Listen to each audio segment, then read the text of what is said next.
At first glance, this is just a pile of data about used cars. But what if I told you that hidden inside these numbers is this incredible story about global trade, geopolitical conflict, and even a secret fleet of vehicles crossing the globe?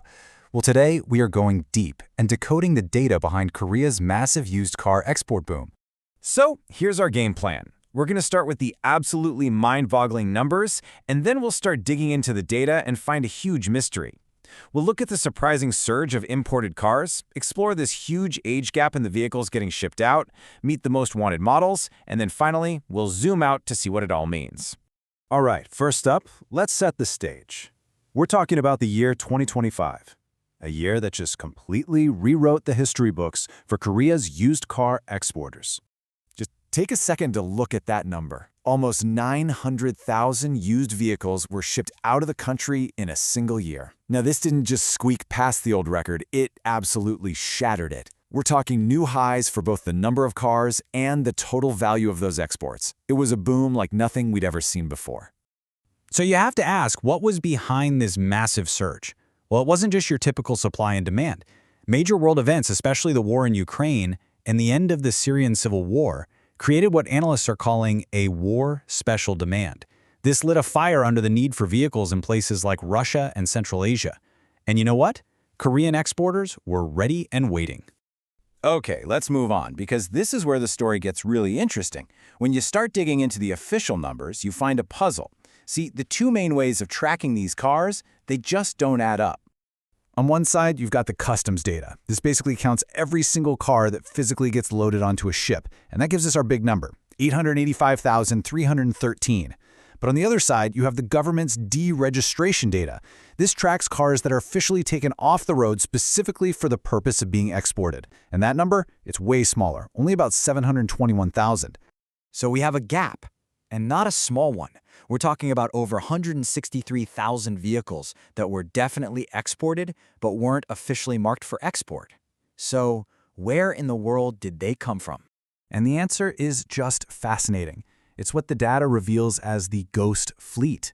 See, in Korea, these cars were officially designated as pecha, basically end-of-life vehicles meant for the scrapyard. But here's the crazy loophole. Even a car marked for scrap can be legally exported. So to its owner in Korea, it's worthless junk. But to a savvy buyer overseas, it's a perfectly good car and an incredible bargain. This is a massive, hidden market operating right out in the open. Now hold on. Let's peel back another layer here. The ghost fleet is one huge surprise, but there is another really interesting trend happening with the cars that are officially marked for export: the crazy rise of foreign brands. In just a single year, the share of foreign-made cars, your BMWs, Mercedes, Audis, being re-exported from Korea jumped from around 17% to over 21%. That is a major shift. It means suddenly 1 in every 5 cars leaving the country is a non-Korean brand. And here's the real kicker. While exports of domestic Korean brands like Hyundai grew by a super healthy 36.6%, the exports of imported cars just exploded by almost 82%. That's more than double the growth rate. It just goes to show you there's this massive global appetite for used luxury cars that are being sourced from Korea. So this brings us to our next clue. It turns out the story isn't just about the brand, it's also about age. And when you put the domestic cars being exported side by side with the foreign ones, you find this really stark, kind of surprising divide. And this creates what you could call a paradox. For Korean domestic brands like Hyundai and Kia, the single most exported model year was 2011. These are older, reliable workhorses. But for imported cars, the most exported model year was 2022. A stunning 2/3 of them are less than 5 years old. We are talking about nearly new, high-value luxury cars being shipped out in huge numbers. Okay, so we know what kind of cars are leaving, but let's get a little more specific. Who are the actual stars of the show? The most wanted models topping the export charts. On the domestic side, it is all about the workhorses.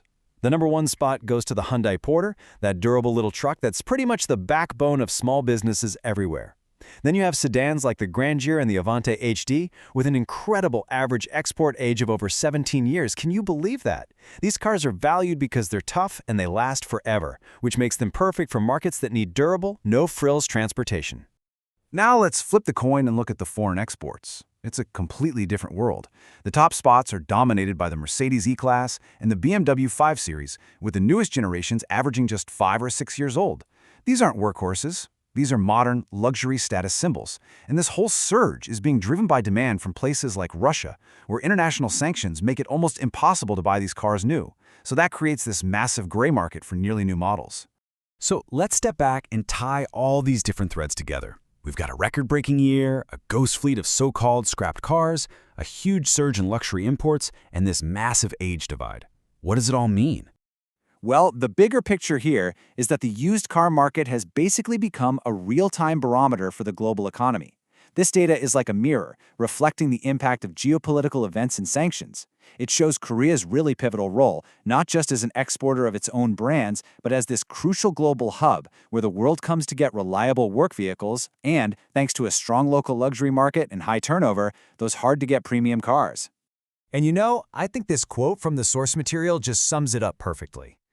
It says that foreign buyers, using their own judgment, are the ones buying these used cars. This isn't a market being pushed by Korean sellers, it's being pulled by international buyers. They're coming to Korea and, with their own expertise, finding value that maybe locals don't even see. The whole thing is driven by global demand.